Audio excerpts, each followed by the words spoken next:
Hello everyone, welcome back to my channel. আশা করি তোমরা সবাই খুব ভালো আছো আর সুস্থ আছো। আজকে তোমরা যে ভিডিওটা দেখছো এটা হচ্ছে কালী পুজোর দিন দুপুরবেলার ভিডিও। মাঝখানে বেশ কয়েকটা দিন শরীরটা একটু খারাপ ছিল, ঠান্ডা লেগে ওই জ্বর আর কি। গলা শুনে আশা করি তোমরা বুঝতেই পারছো। তো সেই কারণের জন্য ভিডিওগুলো না আপলোড করতে বেশ কিছুটা দেরি হয়ে গেল। তো ভাবলাম যে চলো এখন একটুখানি ঠিক আছি, তাই তোমাদের সাথে ভিডিওগুলো শেয়ার করা আবার শুরু করলাম। তো প্রথমেই তোমাদেরকে বললাম যে এটা কিন্তু কালী পুজোর দিন দুপুরবেলার ভিডিও। তো তোমরা তো লাস্ট ভিডিওতে দেখেছিলে যে আমি ওই বাড়িতে ছিলাম, মিস্টার চক্রবর্তীর অপারেশন হয়েছিল। তো এই বাড়িতে জল থাকার কারণের জন্য আমরা ওই বাড়িতে ছিলাম। তো আমরা কিন্তু দুদিন হয়েছে এই বাড়িতে চলে এসেছি। আসলে দুর্গাপুজোর সময় না এই বাড়িটা পুরোপুরি ফাঁকা ছিল। মা ছিল ছোটদির বাড়িতে আর আমরাও ছোটদির বাড়িতেই ছিলাম। বাবা শুধুমাত্র ঘরে একা ছিল। তো একদমই কিন্তু এই বাড়িতে থাকতে ভালো লাগতো না। তাই সেদিনকে বলছিল যে পুরো পুজোটাতে বাড়িটা পুরোই ফাঁকা ফাঁকা ছিল। তো সেই কারণের জন্য কালী পুজোর আগের দিন আমরা চলে এসেছি এই বাড়িতে, যে কালী পুজোর আগের দিন 14 প্রদীপ দেব, কালী পুজোর দিন থাকবো। আর তোমাদের তো বলাই হয়নি, কালী পুজোর দিনকে আমি আর মা কিন্তু ছিলাম উপোস। আমার একটা মানসিকের পুজো ছিল। আসলে মিস্টার চক্রবর্তীর জন্যই সেটা করা। ওর সুস্থ হয়ে গেলে আমি বলেছিলাম মায়ের কাছে একটা পুজো দেব। আর সেই পুজোটা দিতে যেতে হবে কিন্তু আমার বাপের বাড়িতে, কারণ ওই মায়ের কাছেই, সব মাই এক, তবে ওই মায়ের কাছে আমি মানসিক করেছিলাম যে ঠিকঠাক হয়ে গেলে, সুস্থ হয়ে গেলে আমি তোমার কাছে এসে পুজো দিয়ে যাব। তো সেই কারণের জন্যই মাও বললো যে ঠিক আছে চল, আমিও উপোস করব, একসাথে তাহলে পুজোটা দিয়ে আসবো। তো আমরা তো সকাল থেকে উপোসই রয়েছি। আর বাবাও কিন্তু বললো আমিও উপোস করব, ঘরে পুজো দেবো, কারণ পুরো বাড়ি ফাঁকা রেখে চলে গেলে তো হবে না। তোরা যা, আমি বাড়িতে থাকবো, বাড়িতে আমি ঠাকুর পুজো দেবো, তারপর পুজো দেওয়া হয়ে গেলে আমি খেয়ে নেব। তো সেই কারণের জন্য শুধু মিস্টার চক্রবর্তীর জন্য রান্না করতে হয়েছে। ওর যেহেতু শরীরটা খারাপ, ওরও ইচ্ছে ছিল উপোস করবে, তবে আমরাই বারণ করলাম যে না, এখনও শরীর ঠিক হয়নি, তোমাকে ওষুধপত্র খেতে হয়, তোমাকে উপোস করতে হবে না, ঠিক হলে সামনের বছর তুমি আবার করো। তো ওদিকে ওর খাওয়া দাওয়া সবটাই হয়ে গেছে। আর এখন আমরা দুজনে পড়তে বসেছিলাম পায়ে আলতা। এই বছর জানো তো দুর্গাপুজোর সময়ও পায়ে আলতা পরা হয়নি। না পেরেছি অষ্টমীর অঞ্জলি দিতে, না পেরেছি ঠাকুর বরণ করতে যে আলতা পরবো। আর আমার আলতা পরতে কিন্তু ভীষণ ভালো লাগে। আর এখানে তো দেখতেই পেলে প্রথমে মা আলতা পরে উঠে গেল, আর এখন কিন্তু আমি আলতা পরতে বসেছি। তো আলতাটা পরে কীরকম লাগছে কমেন্ট করে জানিয়ে দিও। চলে এসেছি এখন ঘরে। মা ওই ঘরে রেডি হচ্ছে আর আমি এই ঘরে রেডি হচ্ছি। এই কালী পুজোর দিন একটু শাড়ি না পরলে ভালো লাগে বলো তো? শাড়িই পরবো। তবে যেহেতু আমাদের বাড়ির সামনে এখনও কিছুটা জল আছে, তো জলের মধ্যে দিয়ে শাড়ি পরে ভীষণ অসুবিধা হবে। তো সেই কারণের জন্য এখন শাড়ি পরিনি, শাড়িটা নিয়ে নিয়েছি। আমার বাড়িতে গিয়ে তারপর শাড়িটা পরে নেব। আর আমার এই পুজো টুজোর মধ্যে না একটু শাড়ি পরতে, আলতা পরতে, সুন্দর করে সাজতে আমার ভীষণ ভালো লাগে। তো নিয়ে নিয়েছি আমার মন পছন্দের শাড়ি। আগের বছর আমার মামি আমাকে এই শাড়িটা দিয়েছিল, একদম নতুন শাড়ি, ওটাই ভাবলাম আজকে পরবো। তো নিয়ে নিয়েছি। আর মিস্টার চক্রবর্তী তো বেরোতে পারবে না, তবুও বলেছি যে একটুখানি মায়ের দর্শনটা করো, তারপর তুমি না হয় ঘরেই থেকো।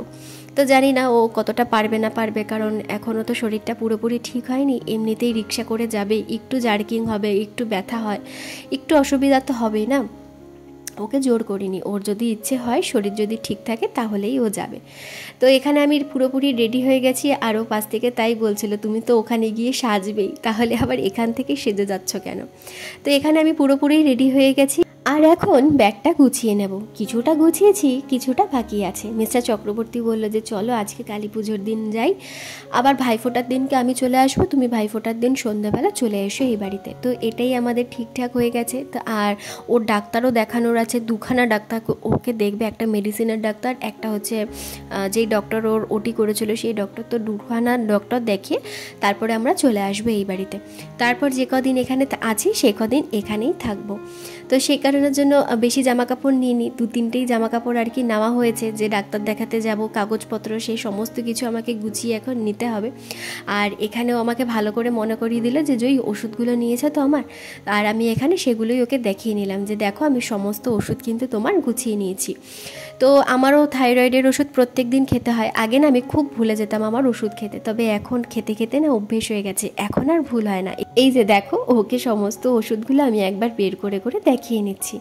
আরও যে সেলাইয়ের জায়গাটা শোকানোর জন্য একটা মলম দিয়েছে, সেটা তো প্রত্যেক দিন লাগাতেই হয়, সেটাও আমি নিয়ে নিয়েছি। তো এখানে সমস্ত কিছু আমার গোছানো গাছানো হয়ে গেছে কমপ্লিট। আর মা কিন্তু একেবারেই এখান থেকে শাড়ি পরে তারপরেই যাচ্ছে, মা আর চেঞ্জ করবে না। মাকে বলেছি রাত্রেবেলা যদি দেরি হয়ে যায় তুমি থেকে যাবে, আর ছর্দি বলেছে জামাইবাবুকে পাঠিয়ে দেবে, মা জামাইবাবুর সাথে নয়তো চলে যাবে। যদিও অমাবস্যা দুপুরবেলা 3টের সময় লেগে গেছে, তো আমি পাড়ায় আর কি আমার জেঠুই আর কি মন্দিরের একজন সদস্য, তো জেঠুকে ফোন করে জেনেছিলাম যে কখন পুজোয় বসবে, তো বললো 6টা কি 6:30টার মধ্যে পুজোয় বসে যাবে, ওই 9টার মধ্যে পুজো শেষ হয়ে যাবে। তো আমরা ওই জন্য আস্তে ধীরে এই বিকেল বিকেল দেখেই কিন্তু বেরোচ্ছি। আর এই দেখো আমরা বেরিয়ে পড়েছি। তো এখান থেকে তো একটুখানি আমাদের মোড়ের মাথা পর্যন্ত হেঁটে যেতেই হয়, তো বিশ্বাস চক্রবর্তীকে খুব আস্তে আস্তে হেঁটে হেঁটে আর কি নিয়ে যাওয়া হলো। আর একদম মোড়ের মাথা থেকে কিন্তু আমরা রিক্সা পেয়ে গেছি, একদম আমার বাড়ির সামনে গিয়ে নামবো, মাঝখানে আর কোথাও নামতে হবে না, শুধু আমি একটুখানি মাঝখানে নামবো। তার কারণ আমাদের মিষ্টিটা নেওয়া হয়নি ঠাকুরের জন্য, মিষ্টিটা নেব। আর আমার খুব ইচ্ছে ছিল যে মাকে জবার মালা নীলকণ্ঠর ফুলের মালা দিয়ে পুজো দেব। তো আমাদের বাড়িতে যে ফুল দেয় প্রত্যেক বৃহস্পতিবার করে, তাকে বলে রেখেছি যে তুমি আমাকে একটা আকন্দ ফুলের মালা শিব ঠাকুরের জন্য আর মায়ের জন্য নীলকণ্ঠ ফুল আর জবা ফুলের মালা দিয়ে যেও। তো মায়ের কাছে দিয়ে গেছে, আমি গিয়ে শুধু টাকাটা দিয়ে দেব। ঠাকুরের জিনিস তো পয়সা দিয়ে আমাকেই দিতে হবে, তো যেহেতু মানসিকের পুজো, তো সেই কারণের জন্য আমি বললাম মা পয়সাটা আমি দিয়ে দেবো, তুমি শুধু মালাটা নিয়ে নিও। তো এখানে আমাদের মিষ্টি নেওয়া হয়ে গেছে। আর মিষ্টির দোকানে তো প্রচুর ভিড় ছিল, ওইখানেই বেশ অনেকটা টাইম আমাদের চলে গেছে। তারপরে যাই হোক দেখতেই পাচ্ছ পুরোই সন্ধ্যা হয়ে গেছে, প্রায় তখন 5:45 মতন বাজে। তো এখানে চলে এসেছি একদম বাড়ির সামনে।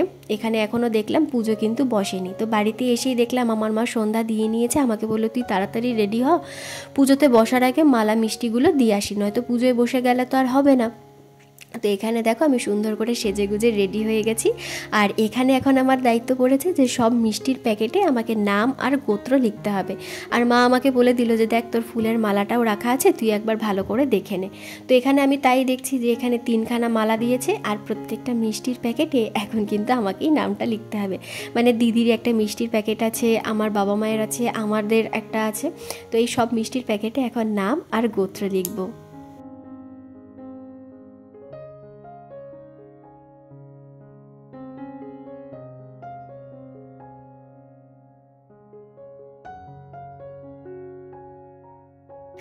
আগে জানো তো আমি কখনোই কালী পুজোর উপোস করিনি। আগে সবার কাছেই শুনতাম কালী পুজোর উপোস খুব নিষ্ঠা মেনে কিন্তু করতে হয়, একটু ভুল ত্রুটি হলে কিন্তু ভীষণ নাকি খারাপ হয়। আমি সেই ভয়ে আগে কোনো দিনও, মানে বিয়ের আগে কোনো দিনও আমি কিন্তু কালী পুজোর উপোস করিনি। তবে এই নিয়ে আমার 3 বছর হবে যে আমি কালী পুজোতেই উপোস করে আর কি পুজো দিতে পারছি। একবার বিয়ের প্রথম বছরই আমার জেঠু শ্বশুরের বাড়িতে পুজো হয়েছিল, সেখানে আমি মানে উপোস করে পুজো দিয়েছিলাম রাত্রেবেলা। আর আগের বছর পুজোর সময়ও আমার মা আমাদের দুজনকে নিয়ে, মানে আমার মিস্টার চক্রবর্তীর আর আমার বাবাকে নিয়ে মানসিকের পুজো ছিল, সেখানেও আমরা উপোস করেছিলাম। আর এই বছরও আমি উপোস করেই কিন্তু মাকে পুজো দিচ্ছি। সত্যি কথা বলতে একটুও কষ্ট হচ্ছে না, একদম মন থেকে চেয়েছিলাম যাতে ও পুরোপুরি সুস্থ হয়ে যেতে পারে, হেঁটে চলে ও যেন একদমই সুস্থ থাকে। আর সত্যি কথা বলতে কালী পুজোর মধ্যে কিছুটা সুস্থ ও হয়ে গেছে, আরও কিছুটা বাকি আছে, সেটা একটু সময় মানে ওর লাগবে। ডাক্তারটা দেখিয়ে নিলে পুরোপুরিভাবে নিশ্চিন্ত হয়ে যাব। আর এদিকে জানো তো আমার মা কিন্তু উপোস করবে না বলেছিল, কারণ আমার মায়েরও বেশ কিছুদিন ধরে শরীরটা খারাপ করছিল। তো সেজন্য আমি মাকে বলেছিলাম তোমার উপোস করার দরকার নেই, তুমি শুধু আমার আর মায়ের সাথে যেও, মানে শাশুড়ি মায়ের সাথে যেও, তাহলেই হবে। তারপর বাড়িতে এসে শুনি মাও নাকি উপোস করেছে। বলছে না আমি গতকাল রাত্রেবেলা একটা স্বপ্ন দেখেছি, কি স্বপ্ন সেটা আমার আর বললো না। আর সেটা যাই হোক আমি শুনিও নি, মানে বলতে নেই নাকি, যাই হোক। তো সেই স্বপ্ন দেখার জন্য মায়ের মনের ইচ্ছে হয়েছে যে মা উপোস করে পুজো দেবে, তো সেই কারণের জন্য মাও কিন্তু উপোস করেছে। আর আমার আর শাশুড়ি মায়ের তো বললামই প্রথমে মানসিকের পুজো ছিল ওর জন্য, সেই পুজোটাই আমরা দিতে এসেছি।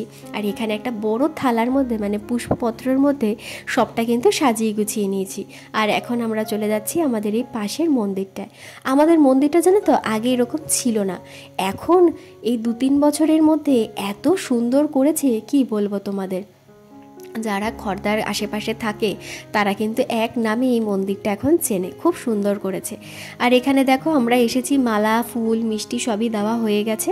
এই যে মা থালা নিয়ে দাঁড়িয়ে আছে, এখন দিয়ে দেবে। এরপরেই কিন্তু পুজোতে বসা শুরু করবে। এখনও পুজোতে বসেনি, দেখতেই পাচ্ছ সমস্ত কিছু কাটাকাটি করছে, ফল আর কি গোছাচ্ছে সব কিছু ফুল টুল দিয়ে। এরপরেই কিন্তু পুজোতে বসে পড়বে। তো আমি মাকে বললাম যে তোমরা একটু বসো, আমি একটুখানি বাড়ির দিকে ঘুরে আসছি। তারপরে এসে দেখলাম কিন্তু পুজোতে বসে পড়েছে। মা শাশুড়িমা মন্দিরে ছিল, আমি একবার একটু মন্দিরে আর একটুখানি বাড়িতে আসছিলাম। দেখতেই পেলে বাড়ি থেকে মন্দিরের ডিস্টেন্সটা কোনটুকুনি। আর বাড়িতে এসে দেখি দিদি কিন্তু বাড়ির চারিদিকে মোমবাতি লাগানো শুরু করে দিয়েছে। আর এগুলো দেখে আমার যেন তো ঠিক বিয়ের আগের কথা মনে পড়ে গেল। বাবা যখন পুরোপুরি সুস্থ ছিল, এখন তো আমার বাবা দেখো অসুস্থ। ওই দেখো বলেছি বলে একটুখানি খালি গাতেই বেরিয়ে পড়েছে, কোনো জামা টামা কিচ্ছু পরেনি, আসলে শরীরটা ভালো নেই। আর আগে বাবারই আনন্দ থাকতো আমাদের দুই বোনকে নিয়ে, বাজি ফাটানো হবে, মোমবাতি লাগানো হবে, রাত্রিবেলা লুচি ছোলার ডাল খাওয়া হবে। মানে এই কালী পুজোতে একটা আলাদাই আনন্দ থাকতো। আমি বরাবরই বাজি ফাটাতে ভীষণ ভয় পাই, আর শব্দবাজি তো একদমই নয়। কিন্তু আমার বাবা শব্দবাজি আনতো না ঠিকই, কিন্তু এই যে তুবড়ি চরকি, তারপরে হ্যান্ড চরকি, তারাবাতি, রং মশলা, কত বাজি আনতো। আর বাবা ফাটাতো আর আমরা দেখতাম। মা আসতো, দিদি আসতো, আমার দাদা আসতো, মানে মেজো জেঠুর ছেলে। এই দেখো এটা হচ্ছে হ্যান্ড চরকি। এগুলো কিন্তু স্পেশালি আমরা অর্ডার দিয়ে বানাই, জানো তো, রাজা দাও এগুলো অর্ডার দিয়ে বানিয়ে তারপরে এনেছে। খুব কিন্তু ভালো বাজি বানায় ওনার কাছ থেকে আর কি। আর এখানে তো প্যাম্পুর, এটা বুঝতেই পারছো এই বাজি ফাটাতে ওর কীরকম ভয় আর কি পাচ্ছে, ওর মা ওকে ধরে আর কি বাজি ফাটাচ্ছে। তারপরে লাস্টের দিকে একটুখানি সাহস পেয়েছিল, তারপরে এই 2-4টে রং মশলা ফাটিয়েছে। আমার মানে বাজি টাজি না অতটা ভালো লাগে না, দেখতে ভাল লাগে ওই রং মশলা তারাবাতি একটু ফাটাবো ব্যাস। কিন্তু এই শব্দবাজি তুবড়ি চরকি এগুলোতে আমার ভীষণ ভয় লাগে। আর প্রত্যেকবার জানো তো আমাদের বাড়িতে খুব সুন্দর করে লাইট দিয়ে সাজানো হতো। বাড়িটা দেখে ভীষণ কষ্ট লাগছে। মানে দুর্গাপুজো থেকে আমরা লাইট দিয়ে সাজাতাম, একদম ভাইফোঁটাও শেষ হতো লাইট খুলে নিতাম। এখন আর লাগানো হয় না, আসলে বাবারও শরীরটা ভালো নেই। আগে যে মানুষটা জোর জবস্তি করে মানে লোক ধরে এনে লাইট ফাইট লাগাতো, এখন আর ওনার এসব ভালো লাগে না।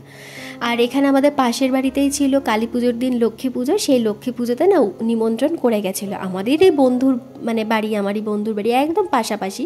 তো আমাদের বাড়িতেও জল দেয়, তো আমাদের সবাইকে নিমন্ত্রণ করে গেছিলো। তো সেই কারণের জন্য ওরা সবাই মিলে গিয়ে প্রসাদ খেয়ে এসছে। আমরা তো উপোস, আমি আর খাইনি, আমি ওদের সাথে গেছিলাম। এই যে ওদের বাড়ি থেকে আমি ডাইরেক্ট এখন চলে এসেছি মন্দিরে। এখনই অঞ্জলি মোটামুটি শুরু হবে, তো তারপর থেকে না আমি এই মন্দিরেই কিন্তু ছিলাম, বাড়িতে আর যাইনি। একেবারে অঞ্জলি ঠঞ্জলি দিয়ে তারপরে বাড়িতে গেছি। তো এখানে মায়ের আরতি করা হচ্ছে, দেখে আশা করি তোমরা বুঝতেই পারছো। আর মাকে কীরকম দেখতে লাগছে বলো তো।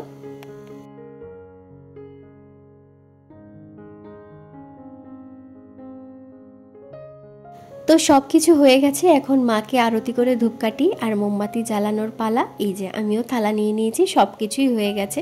ওই যে বললাম বাড়িতে আর যাইনি, এখানেই ছিলাম।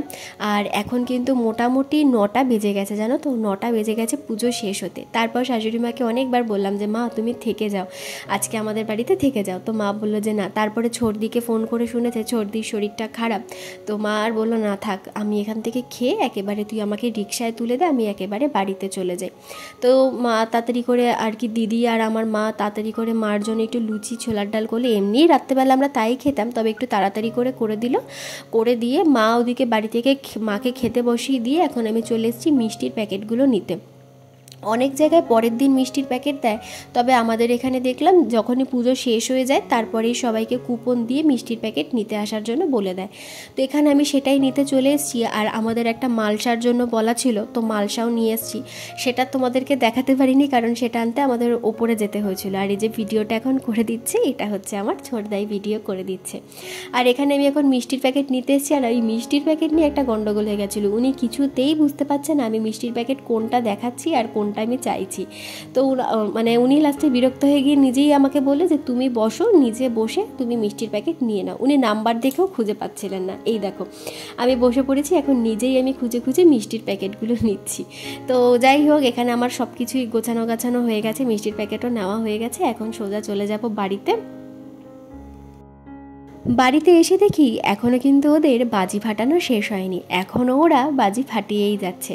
আর এর মধ্যেই এসছে রাজাদার এক বন্ধু, সে কি আনন্দ ওদের বাজি ফাটানোতে। তো যাই হোক, এখানে তো ওরা বাজি ফাটাচ্ছে, আর ওদিকে মাকে ঘরে খেতে দিয়ে দিয়েছি, আর ওদিকে মিস্টার চক্রবর্তীকে একটু ভোগের প্রসাদও দিয়েছি। ওরা ওদিকে খাচ্ছে, আমি একটুখানি বাইরে বেরালাম। আসলে আমার দৌড়াদৌড়ি করতে করতে এতটা গরম লাগছে, আর ঘরের ভেতরে আরও যেন গরম লাগছে, একটুখানি বাইরের জন্য বেরিয়ে আসলাম যে একটুখানি গরমটা কাটুক, তারপর চলে যাব আবার ঘরে। আর এর মধ্যে মায়েরও খাওয়া হয়ে যাবে, তারপর মাকে রিকশায় তুলে দিই, তারপর শাড়ি ঠাড়ি ছেড়ে ঘরে ঢুকে যাব। তো চলো আজকের জন্য ভিডিওটা এখানেই শেষ করে দিলাম। দেখা হচ্ছে আগামীকাল নতুন আর একটা ভিডিও নিয়ে। ততক্ষণের জন্য সবাই সুস্থ থেকো, ভালো থেকো। আমার ভিডিও ভালো লাগলে অবশ্যই চ্যানেলটা সাবস্ক্রাইব করে দিও। তাহলে আজকে এখানেই শেষ করলাম, টাটা।